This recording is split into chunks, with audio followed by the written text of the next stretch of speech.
Alors bonjour, merci d'être venus nombreux pour le dernier talk de la journée.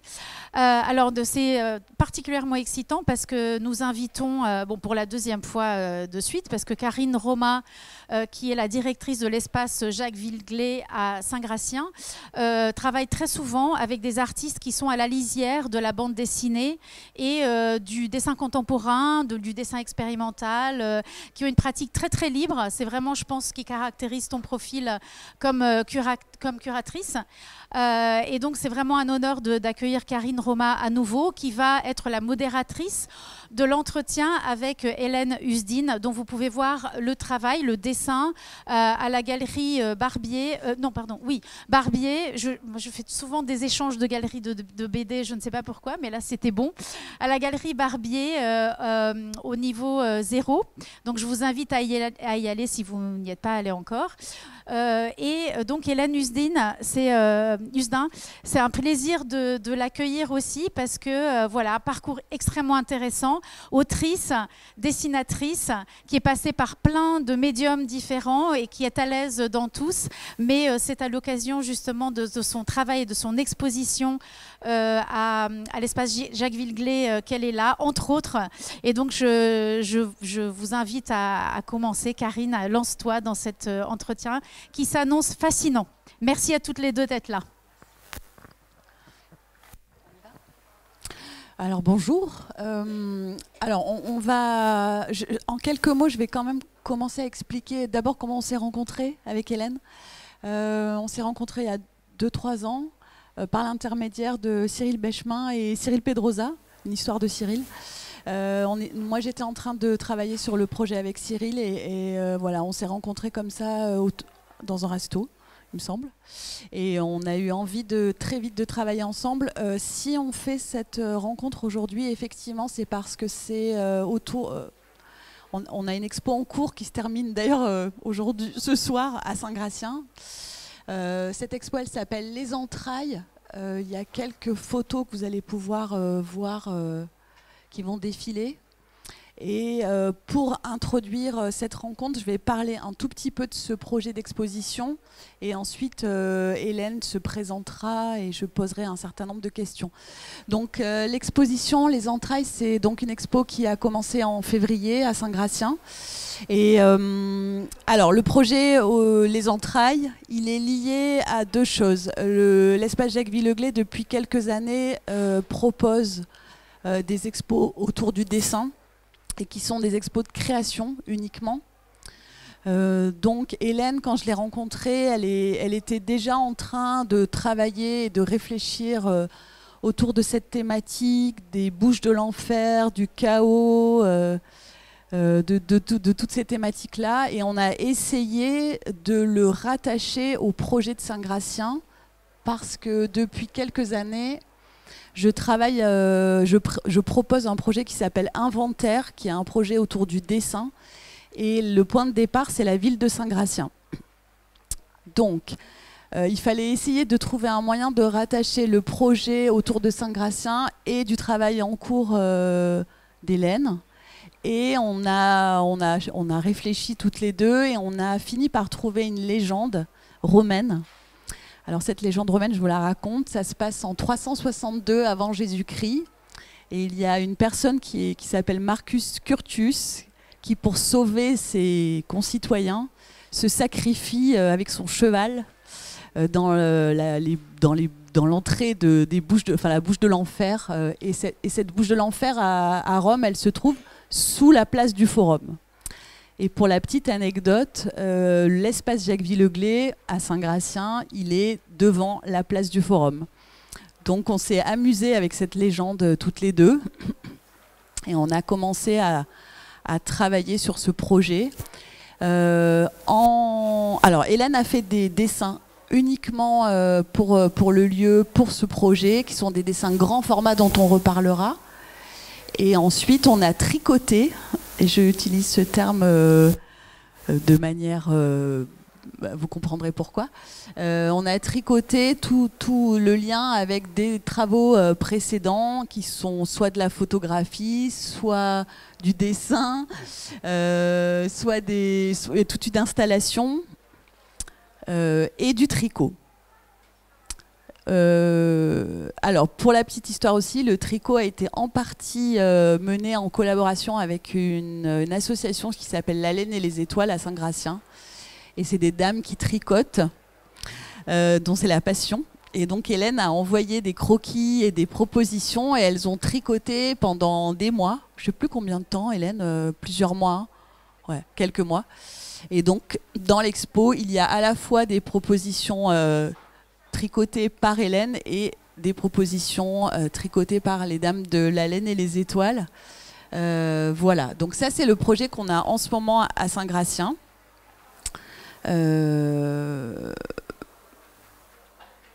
En introduction. Voilà.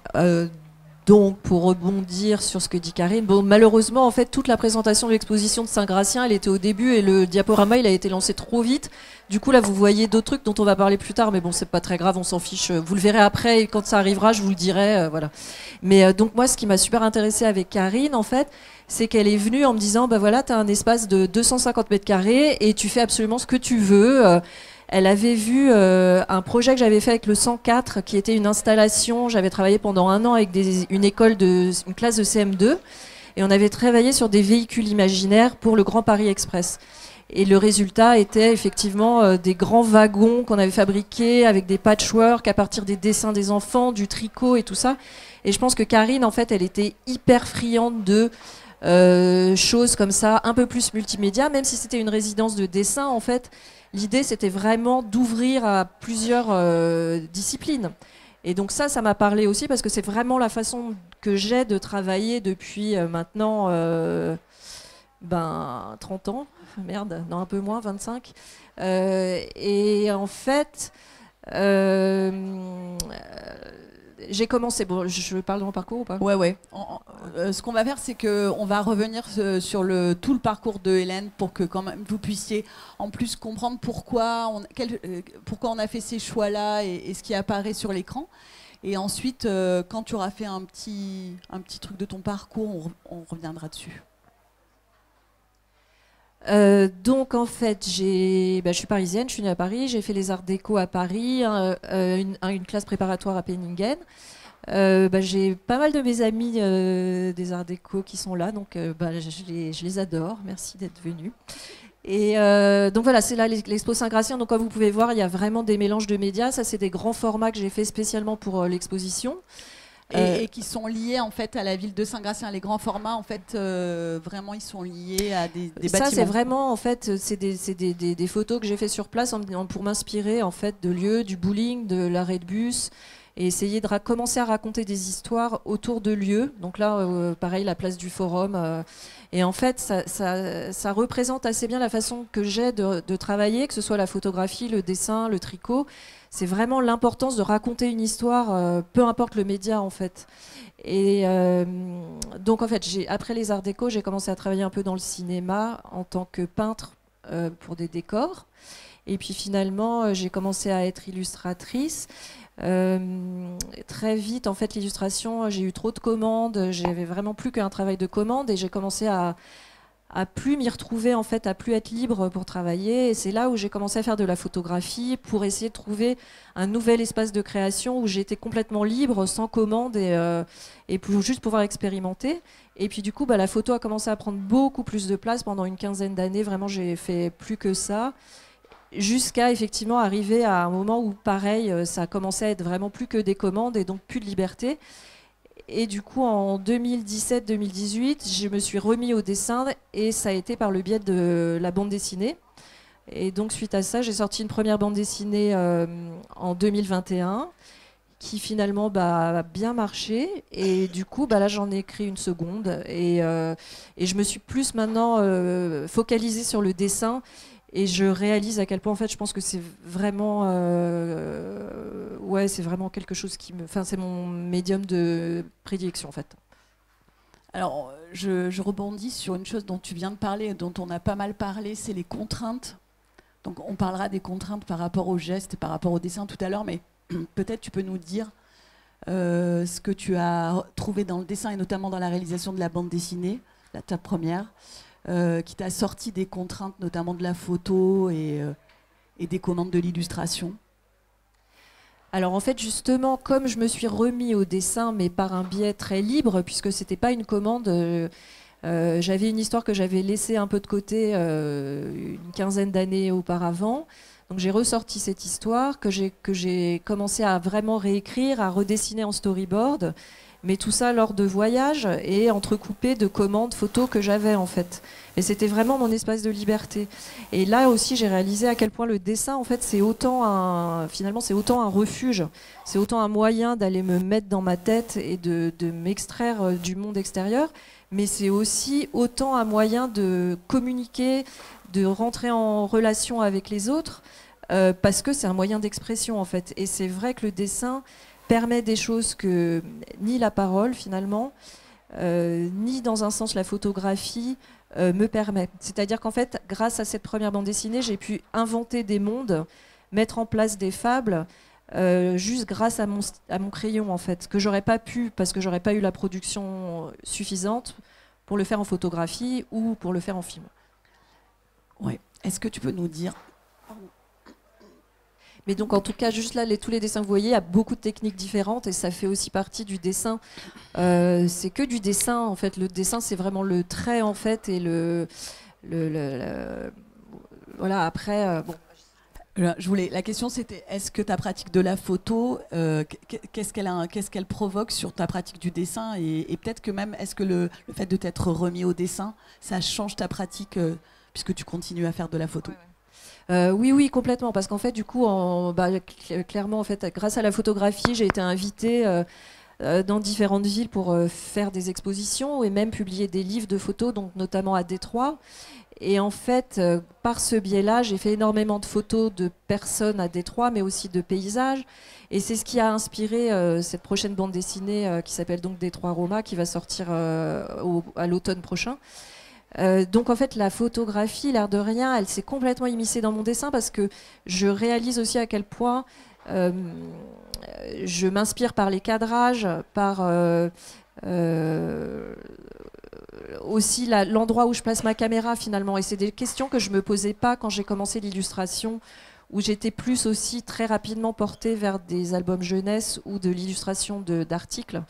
Et donc, j'avais pas le temps non plus de me poser des problématiques que j'ai pu aussi, grâce à la photographie, faire intervenir dans mon dessin.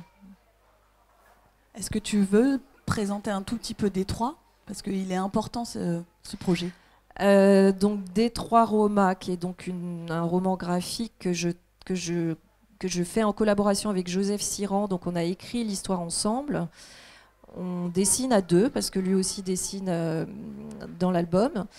Et donc c'est un gros travail. On a commencé en 2021, on n'a toujours pas fini parce qu'en fait c'est un travail où on est venu chacun avec nos personnages et on a lié ces personnages autour d'une histoire. Donc finalement l'histoire elle est pas si, enfin comment dire, l'histoire est venue dans un second temps en fait. Ce qui est vraiment important c'est les personnages et incarner les personnages. Et donc ce qui est hyper intéressant dans la bande dessinée et donc dans le dessin, c'est de pouvoir se passer des mots parfois et juste d'essayer de provoquer des émotions grâce à la couleur ou grâce au dessin. Donc c'est ça aussi qu'on essaye de faire passer dans notre prochaine bande dessinée. Donc ce roman graphique, il parle en fait d'une traversée des États-Unis du nord au sud par deux jeunes filles qui sont en quête de leur héritage familial. Elles viennent toutes deux d'une famille dysfonctionnelle et elles ont besoin en fait... elles ont des questions en fait sur leur mère respective. Donc pour l'une en fait qui est afro-américaine, c'est retrouver la trace de ses ancêtres noirs dans le sens inverse, donc en descendant du nord au sud des États-Unis. Et pour l'autre en fait qui est descendante d'une famille immigrée italienne, c'est de descendre dans la ville de naissance de sa mère qui est Rome.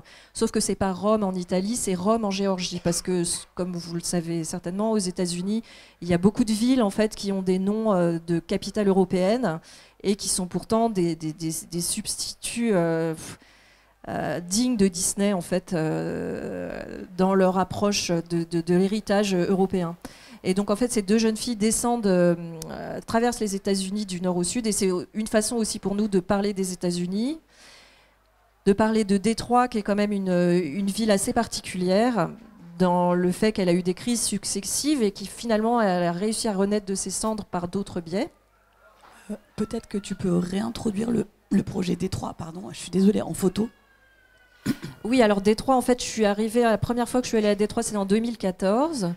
J'ai été invitée par un musée qui s'appelait The New Museum of Troy et à présenter mon travail photographique. Et puis, de fil en aiguille, en fait, vraiment, en fait, je suis tombée amoureuse de cette ville et des gens que j'ai pu y rencontrer.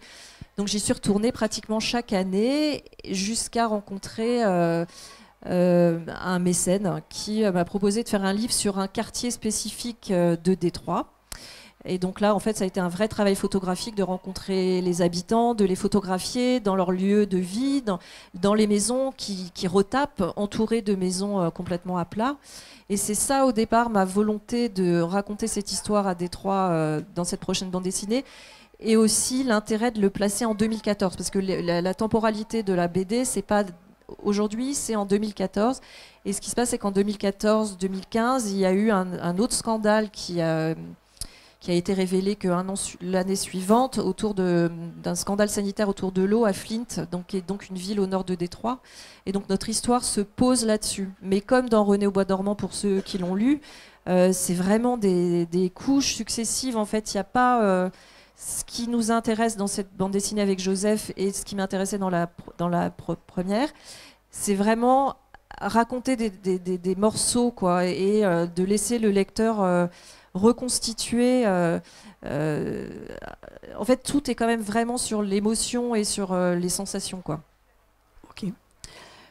Juste, je pensais à ça parce qu'on t'a parlé des contraintes tout à l'heure, t'as reparlé de la photo, etc. Pour Saint-Gratien, comme vous l'avez pu le voir tout à l'heure, il y a 4 très grands formats, plus grands formats. Et c'était un peu l'idée de départ quand on a pensé le projet. Et je voulais que tu nous dises un peu ce que ça a modifié dans ton dessin. Oui, alors en fait, ce qui est hyper intéressant quand on change de format et quand on... Enfin bon, pour tous ceux qui dessinent, c'est évident, quoi, mais c'est qu'en fait, c'est pas du tout le même geste, en fait, d'aller travailler sur un A3 ou un A4 ou d'aller travailler sur un format qui font, pour ceux de Saint-Gratien, 1,50 m sur 2,10 m. Et donc déjà, faut s'installer autrement, il faut trouver de la place dans son petit appartement parisien, libérer les murs, installer le papier. Et puis ensuite, finalement, on se trouve confronté à la stature, on est debout, et puis on n'a pas les mêmes outils, on n'a pas la même façon, on est obligé de se reculer. Quand on est dedans, on est vraiment dedans. Et en fait, c'est un délice en fait de travailler en grand pour aussi se confronter à la matière, en fait. Donc c'est ça la différence aussi réellement entre le petit format et le grand format. Mais par contre, sachant ça, j'essaye toujours quand même dans mes petits formats et en bande dessinée de ne pas trop aller dans le détail et de ne pas trop aller dans l'enluminure. J'aime bien quand même qu'il y ait toujours un côté brut, et c'est pour ça aussi que mes planches de bande dessinée, je ne fais pas de crayonné, en fait. Je vais directement dans la couleur pour qu'on sente encore le truc qui n'est pas complètement parfait, parce qu'en fait, c'est pas tant la forme qui m'intéresse finalement que le trait, le dessin et la couleur. On va en parler d'ailleurs de la couleur. Comment tu l'utilises ? Alors la couleur, c'est compliqué parce que à la différence de certains artistes qui ont des palettes vraiment à eux et qui ont des gammes très rétrécies, en fait, moi je suis pas capable de ça, en fait. Je suis pas capable de me donner des nuances très resserrées au départ. Donc j'ai finalement des tonnes de boîtes d'aquarelle, des tonnes de teintes fluo, et c'est vraiment après, en fait, c'est aussi pour ça quand je dessine, j'aime bien me disjoncter, enfin je sais pas comment on dit,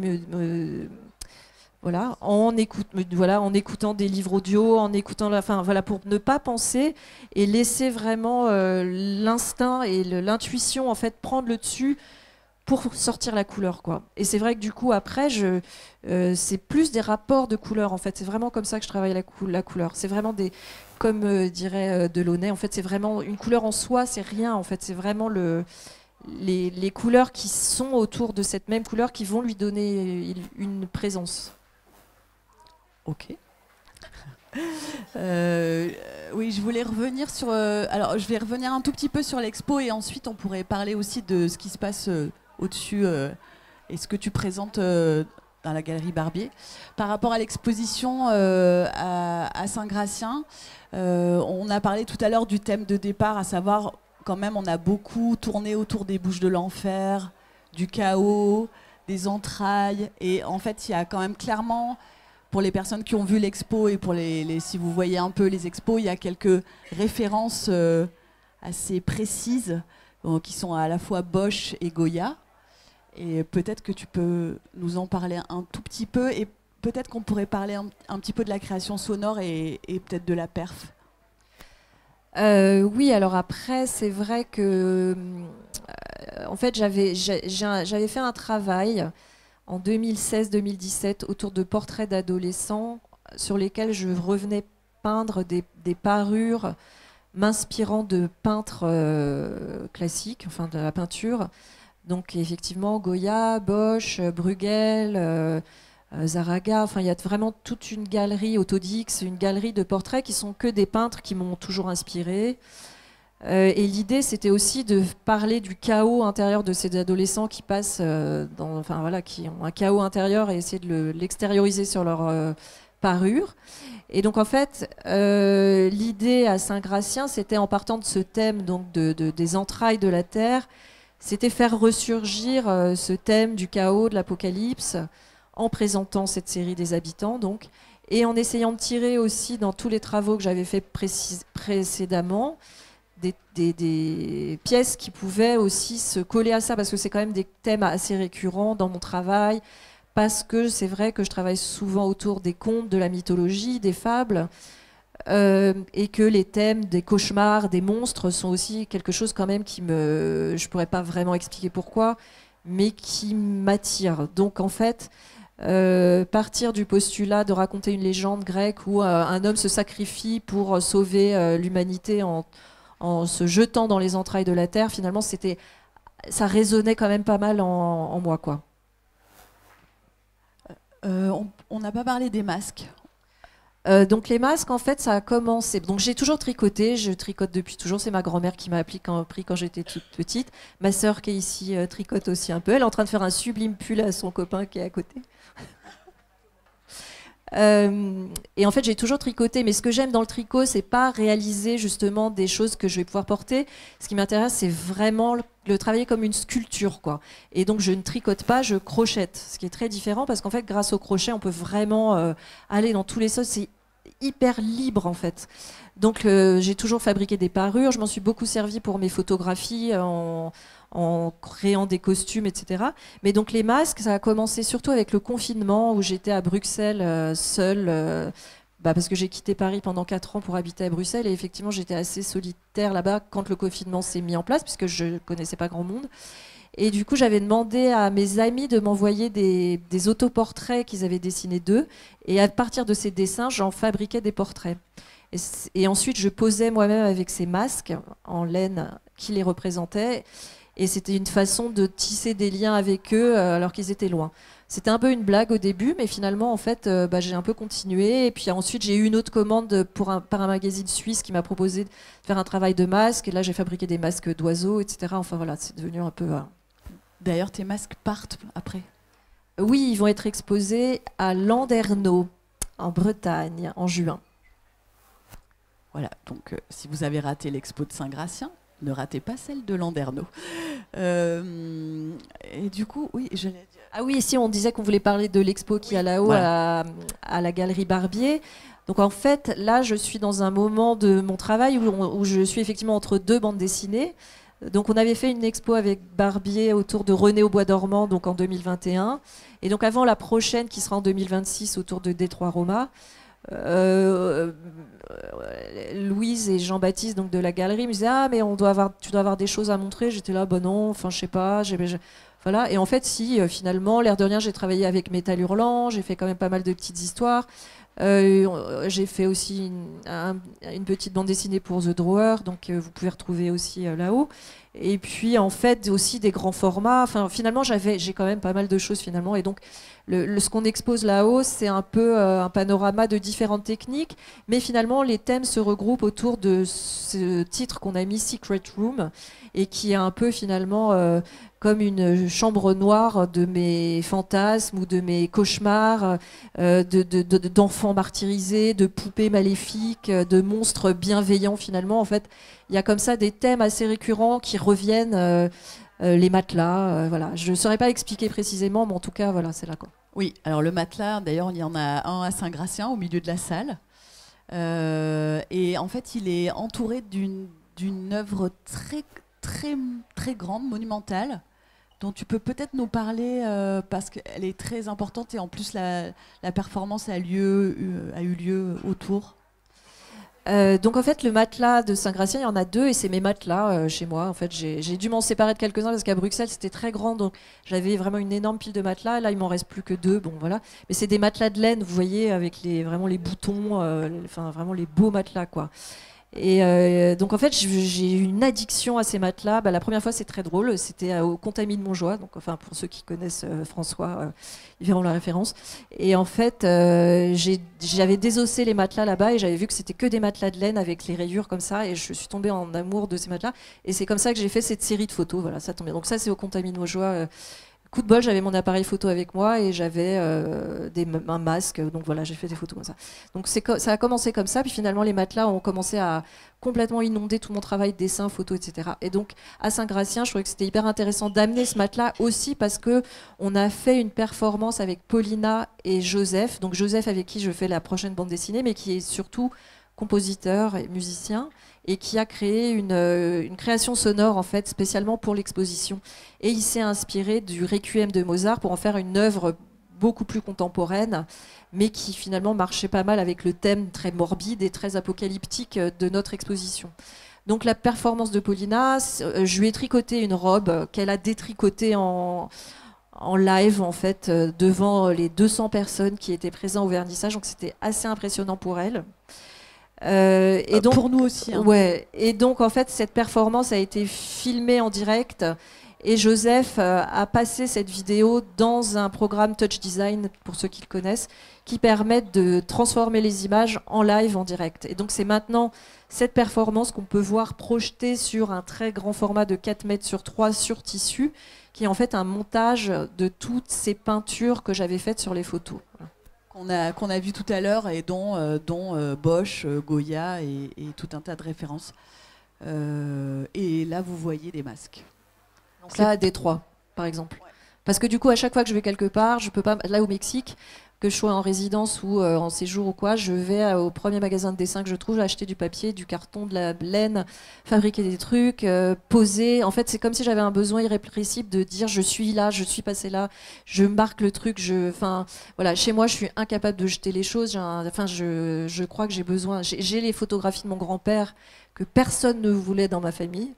C'est moi qui les ai gardées et j'en suis tellement heureuse. Donc en fait, justement aussi les diapositives de mon grand-père, je m'en sers pour un projet dont le grand format qui est là-haut, si vous l'avez vu à la Galerie Barbier. En fait, je projette ces diapositives et donc c'est les membres de ma famille, ma grand-mère, ma tante, moi enfant, ma sœur, qui sommes représentés.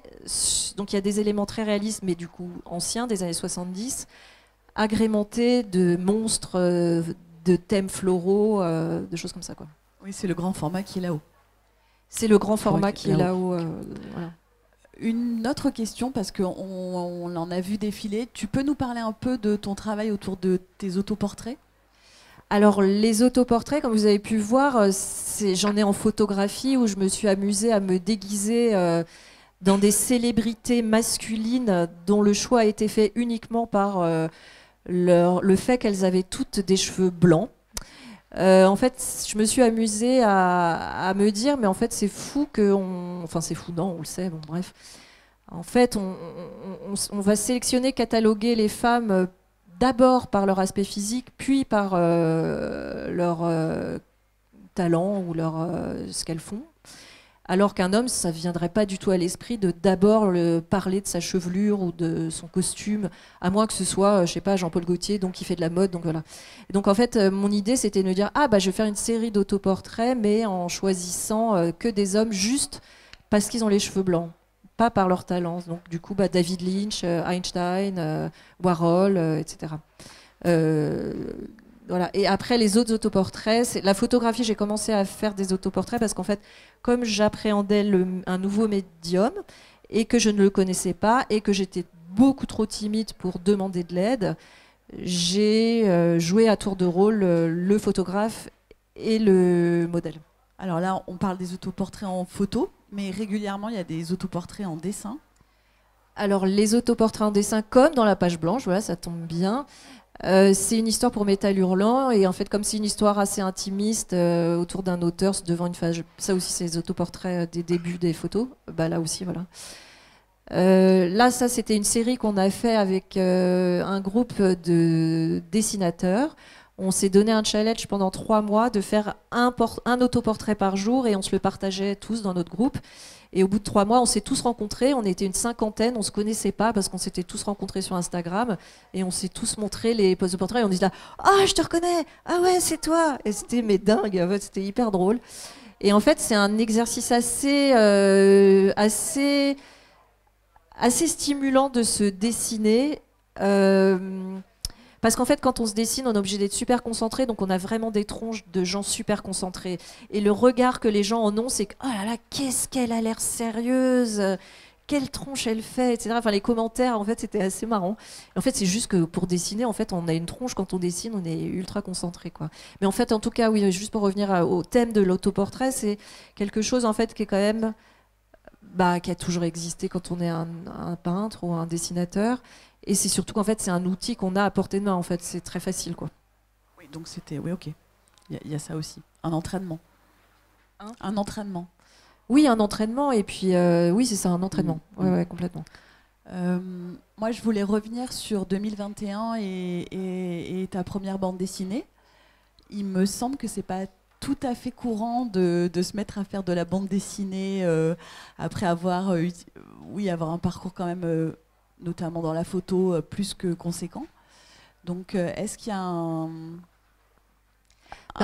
Oui, en fait, de toute façon, le truc, c'est que la bande dessinée, j'ai toujours lu quand même beaucoup de bandes dessinées, enfant, et puis ensuite, après, dans les années 2000, avec tout le renouveau qu'il y a eu en bande dessinée en France, avec Cornelius, avec l'association, on a quand même eu une offre énorme entre David B, il y a eu Satrapi, il y avait aussi les Canadiens genre Julie Doucet, mais il y avait aussi Charles Burns, il y avait Daniel Close. Enfin, on a eu une offre énorme. Et moi, c'était le moment où finalement je sortais des Arts Déco.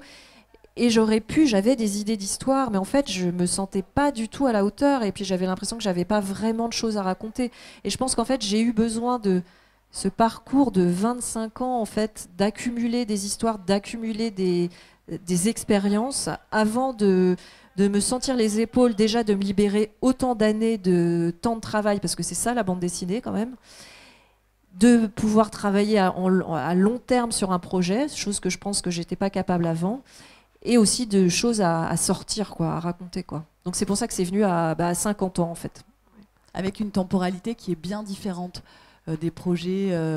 En dehors des contraintes liées au fait que certains projets étaient des commandes, là, il y a une forme de liberté différente dans l'organisation de ton travail. Alors la première bande dessinée, comme j'avais pas de contrat signé, j'avais rien, je savais pas où j'allais, je savais pas si j'allais l'éditer, j'avais juste besoin de raconter cette histoire. J'avais été hyper touchée par en 2017, alors que j'étais au Canada, par tous ces tribus autochtones qui ont été placées dans les orphelinats, qui ont été adoptées de force. Ça m'a vraiment, vraiment meurtrie. Et ça rejoignait cette histoire que j'avais commencé à écrire. Donc, en fait, il y a eu comme un point d'orgue à ce moment-là et vraiment la nécessité de raconter ça. Mais à ce moment-là, je n'avais pas d'éditeur. Donc, ça veut dire que j'étais hyper libre en temps et hyper libre en comment raconter cette histoire. Et donc 3 ans après, en mars 2020, donc vraiment, mais juste avant le confinement, j'envoie à quelques éditeurs le storyboard quand même assez finalisé, avec toute l'histoire, tout le texte.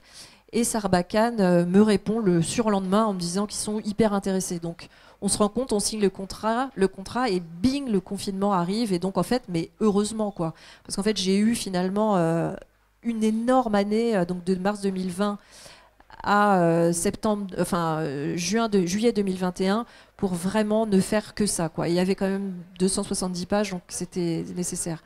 Là, la prochaine bande dessinée qu'on a écrite avec Joseph, c'est un peu différent parce qu'on a d'abord signé un contrat avec Sarbacane et ensuite on sort l'histoire. Et la différence, c'est que là, il nous pousse sur les dates. Donc là, ça y est, faut plus qu'on rigole, quoi. Faut qu'on sorte le truc. Et que au début, ça a été un peu dur avec l'éditeur parce que quand même si je l'adore, Fred, il n'est pas là. Au début, je pense qu'on ne savait pas trop comment, justement, puisque la première bande dessinée, j'arrivais avec un produit fini. Là, c'était pas le cas. Donc, on a dû trouver nos marques, qu'on a trouvées finalement. Et là, il me l'a fait complètement confiance. Et donc, la BD va sortir en octobre. Voilà. Donc, elle rentre dans les ordres jusqu'au mois de juin. C'est ce qu'elle m'a dit tout à l'heure. On vient d'avoir un petit signe de Johanna pour nous dire doute, il faut passer aux questions. Donc, parce qu'il reste quelques minutes. Donc, je voulais savoir si... voilà, une question.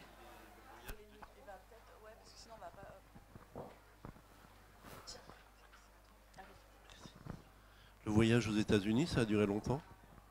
Alors, le voyage aux États-Unis, j'en ai eu plusieurs. Parce qu'en fait, il y a eu 2014, 2016, 2018, 2020, le dernier à Détroit. Juste avant le confinement, je suis rentrée en février 2020 de Paris. Mon fils a habité au Canada, donc en fait j'ai beaucoup été là-bas aussi. J'ai eu pas mal de résidences, dont une au Mexique, qui m'a fait aussi traverser. Qu'est-ce qu'il y a ? Ouais, on avait dit qu'on parlerait un tout petit peu des résidences parce qu'Hélène travaille beaucoup à un fonctionnement beaucoup lié aux résidences et au fait que tu ailles à l'étranger. En fait, mon fils est parti étudier au Canada à 18 ans et là c'est ouvert à moi une grande liberté pour voyager. Donc j'en ai vraiment profité, j'ai répondu à pas mal de résidences, certaines ont marché et c'est un moyen pour voyager pour moi qui est fantastique en fait parce que je me retrouve aussi avec d'autres artistes dans des conditions parfaites pour travailler parce que c'est pas du tourisme, c'est vraiment aller dans un autre pays pour s'enrichir de ce que de la culture, des paysages, et puis c'est pas du tout la même chose de sentir le climat, les bruits que de voir sur Google Maps en fait. Enfin, c'est une vraie différence. C'est pour ça que tant que je peux le faire, si je peux voyager, aller sur place, c'est pour ça que j'ai fait vraiment ce trajet de Détroit à Rome en Géorgie, donc qui est le trajet des filles dans la bande dessinée. Parce qu'en fait, j'ai compris pourquoi Trump est passé. Non, mais ce que je veux dire, c'est qu'en fait, on traverse des endroits qu'on n'envisage pas, en fait. Et on comprend que c'est les Blancs qui sont très pauvres, en fait. C'est très triste. Donc, partant de Détroit, qui est vraiment 90% noir, finalement, ils ont réussi à reconstruire tout de même quelque chose de cette ville. Et on traverse l'Ohio, l'Indiana, le Kentucky, la Géorgie. Et en fait, c'est voilà. Et tout ça, en fait, je pense que je ne l'aurais pas ressenti si je n'avais pas été. Voilà. Donc, d'où l'intérêt des voyages. Donc, les États-Unis, j'y ai été beaucoup. Là, j'ai un peu moins envie d'y aller.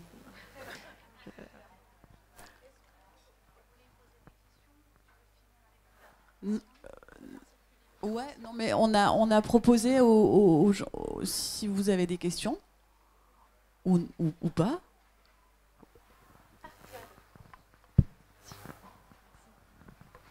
Bonjour. Je voulais savoir, j'ai aussi fait partie de la team des portraits et je me demandais la part en fait de dessin, d'observation que vous pouviez avoir dans votre travail parce que je trouve que il y a une super belle passerelle en fait. Voilà, on sent que c'est important. Bah ouais, non, c'est une bonne question parce qu'en fait, je pense justement que le dessin, pour revenir au dessin, puisqu'on est dans un salon de dessin, c'est réellement l'observation en fait. Et un bon dessin, ça va pas être le dessin académique en fait.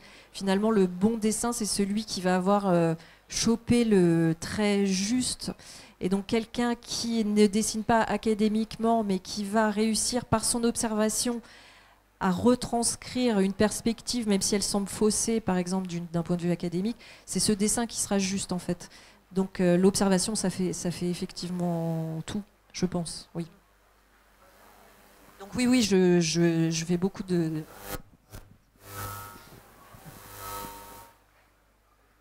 Est-ce qu'il y a une autre question ?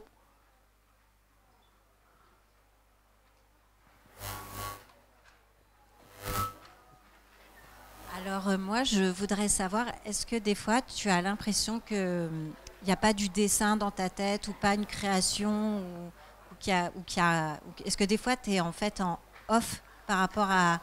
Parce que bon, moi, c'est ma sœur et je l'ai toujours connue avec un crayon, j'ai 1 an de moins et vraiment, elle me fascine par ça, pour toujours créer. Et j'aimerais savoir s'il y a des moments où tu n'es pas dedans.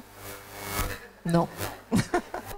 Non, mais enfin, voilà, tu le sais. Je pense qu'en fait, le truc, c'est que c'est ma façon de vivre, en fait. Je pense que ça a démarré parce que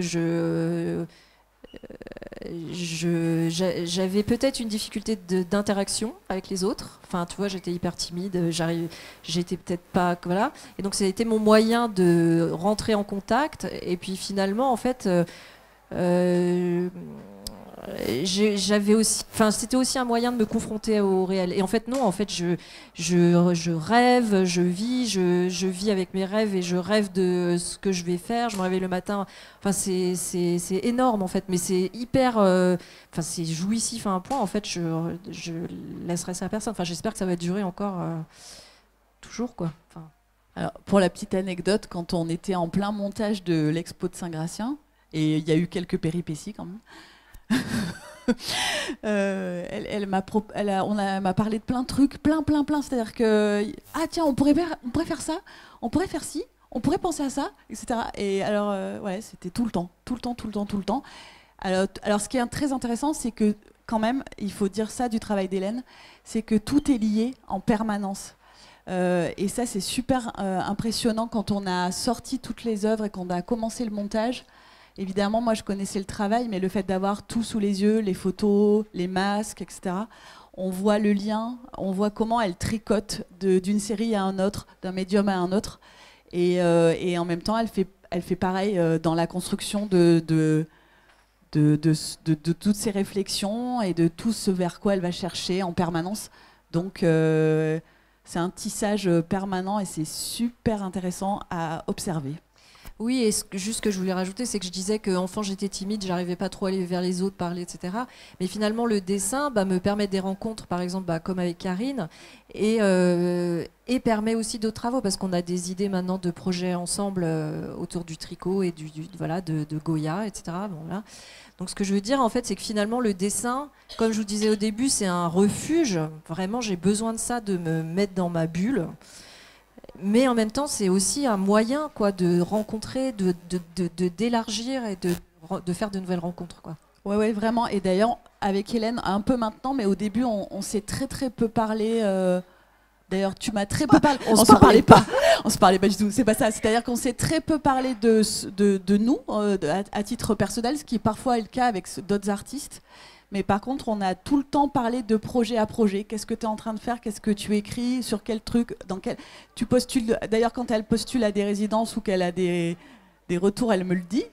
Et en fait, on a fonctionné comme ça, toutes les deux, tout le temps, en espèce de ping-pong sur les projets. Et je le souligne parce que c'est pas toujours le cas. Et maintenant, on parle de choses plus personnelles, mais c'est arrivé, ça a mis du temps. Voilà. Pudeur. Autre question ou pas? Bon. Alors, si vous n'avez plus de questions, on vous remercie. Si. Vous embêtez pas. Bonsoir, merci beaucoup. Pendant que vous preniez dans votre période de photo, est-ce que le dessin ne vous manquait pas? En fait, il y a eu un moment, j'ai eu un vrai ras-le-bol du dessin à cause de ces commandes d'illustration qui étaient trop. Donc j'ai arrêté vraiment de dessiner. Mais par contre, après, dans mon travail photographique, qui a été un travail de mise en scène quand même pas mal, où je construisais des décors, j'avais en premier lieu une étape de dessin. Donc j'ai des carnets entiers de dessins qui sont des mises en scène, des mises en page de ce que je vais réaliser en photo. Donc en fait, j'ai pas complètement abandonné le dessin. Mais par contre, c'est vrai que il a fallu un petit temps pour me remettre à me déverrouiller, ouais, quand j'ai vraiment repassé le dessin. Ouais.